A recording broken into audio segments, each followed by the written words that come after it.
है और शिकायत करता करता जीता है और पछताते पछताते मरता है। बड़ी लाचारी की बात है। बहुत प्यारा भजन है। तू तो सत्य नाम समाज में भोपाल की राखी ये आ जाओ जरा यहाँ पर आ जाओ। मंत्री को धन्यवाद दे, शुभकामना दे और महाराज जी कहेंगे इनके बारे में लेकिन अभी भी मना कर रहे हैं, एकदम मना कर रहे हैं। मैं और नाम लेता, बहुत लोग नाम बहुत चाहते हैं, लेकिन क्योंकि मेरी मुझे आदेश ऐसा है, महाराज जी कुछ कहेंगे सुनिए।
सभी भक्तगण, धर्म प्रेमी, इष्टमित्रों और मातृशक्ति और बाल बच्चों, आज का ये कवि प्राकट्य महोत्सव कवि धर्मशाला में मनाया जा रहा है।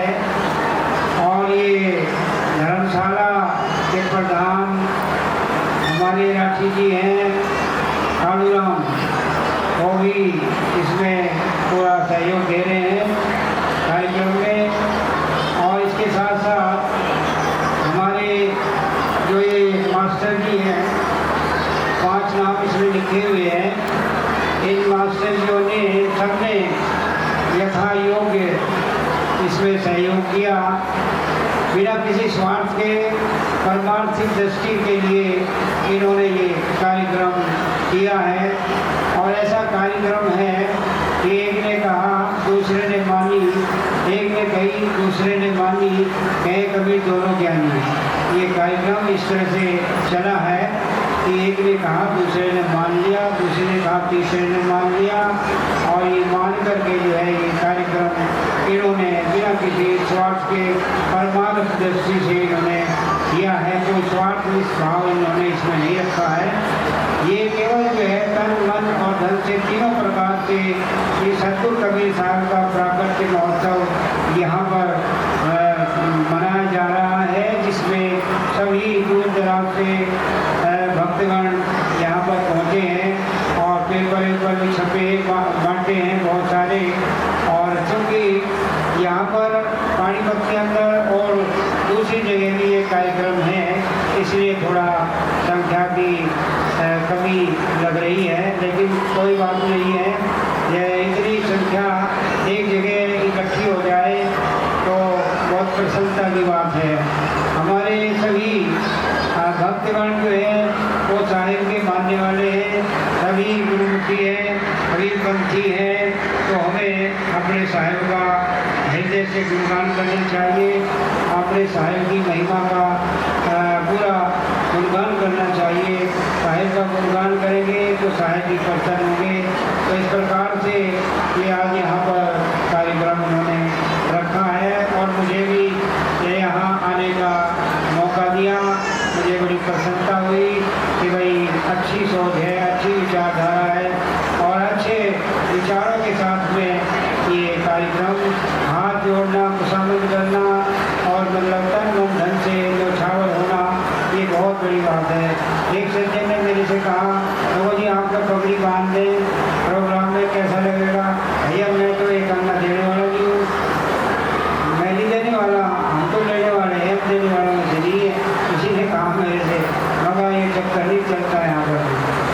प्रकार से हम जो है सारे, जैसे अभी भाई ने शब्द गाया, साहिब से मिल रही है, साहिब से मिल रही है।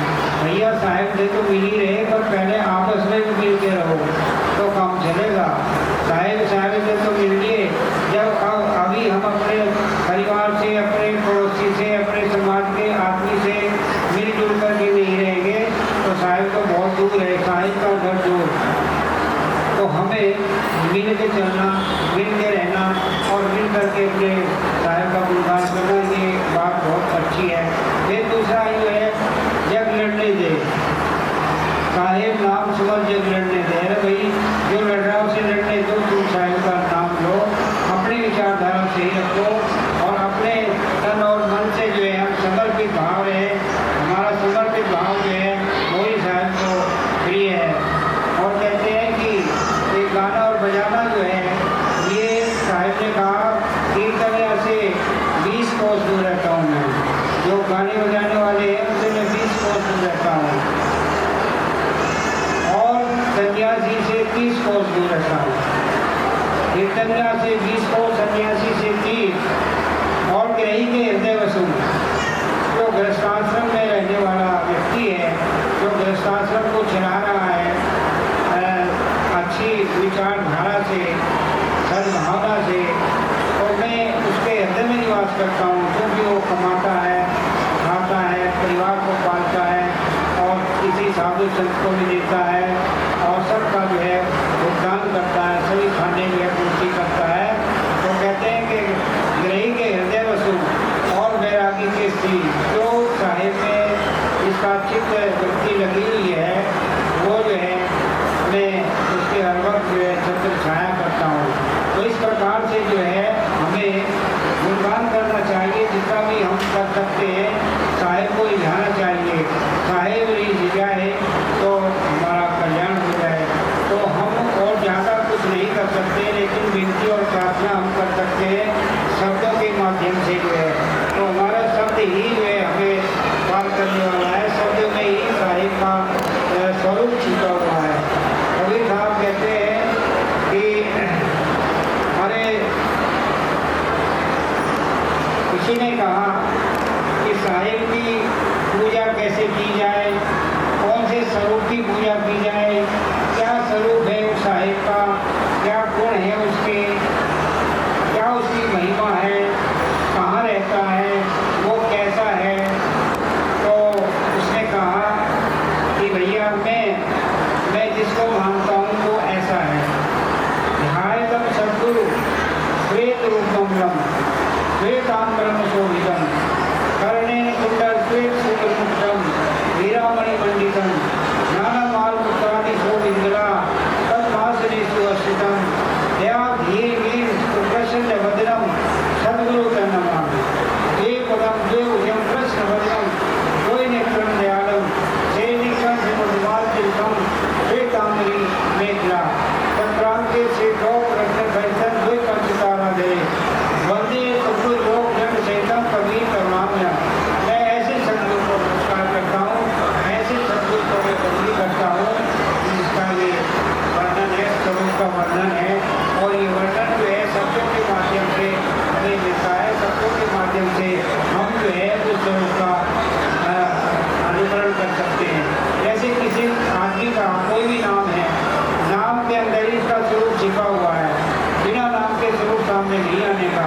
इसीलिए जो है हमने साहिब ने जो नाम दिया है वो सतनाम दिया है। सतनाम को सुमर के और करवे पति बने और तासे कहूँ न छोड़िए सतनाम पीछे। तो इस प्रकार से जो है वाणी वचन बहुत है, वाणी अरबों खरब है, ग्रंथ है कोटि हजार, वाणी अरबों खरब है, ग्रंथ है कोटि हजार, करता पुरुष कहिए नवे किया विचार। साहिब की वाणी जो है उसका कोई आर पार नहीं है, कोई उसे जो है पार नहीं पा सकता उसका जो है। लेकिन वाणी जो है, एक वाणी अगर किसी में लग गई तो उसी में कल्याण हो जाता है। इसलिए वाणी जो है बहुत ज़्यादा है, लेकिन एक वाणी भी अगर लग जाए तो उसका जीव का कल्याण हो जाता है। तो इस प्रकार से हमारे सद्गुरु कबीर साहब जो है ज्योति स्वरूप हुए,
कहाँ से आया और कहाँ से ये सारी बातें सीखी, कौन सा जादूगर है। तो पंडितों को रास्ता नहीं मिला और साहब कह रहे कि आ जाओ भैया, मेरे से शास्त्रार्थ करो, मैं जवाब दूंगा, आ जाओ सामने। तो पंडित लोग घबरा गए। तो पंडितों ने सोचा कि भैया ऐसा तो काम चलेगा नहीं, अरे इससे जो है ये पूछो कि तेरा गुरु कौन है, तब ये बस में आएगा। तो चली नहीं कुछ और योगी, तो सब पंडित लगे कहने, चली नहीं कुछ और योगी, तो सब पंडित लगे कहने, बताओ ये हमें पहले कि दीक्षा किससे तुम लाए, बताओ ये हमें पहले कि दीक्षा किससे तुम लाए, कृपा करने तो भक्तों पर प्रभु सतलोक से आए, कमल दल पर प्रगट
कि कौन हुआ तुम्हारा गुरु है। और मुसलमान भी पीछे पड़े। अब मुसलमानों की भी कहानी सुनो, उन्होंने क्या किया। तो मुसलमान भी घबरा गए कि इस्लाम को खतरा हो गया।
कदम नहीं दिया, सलाम नहीं दिया, कोई न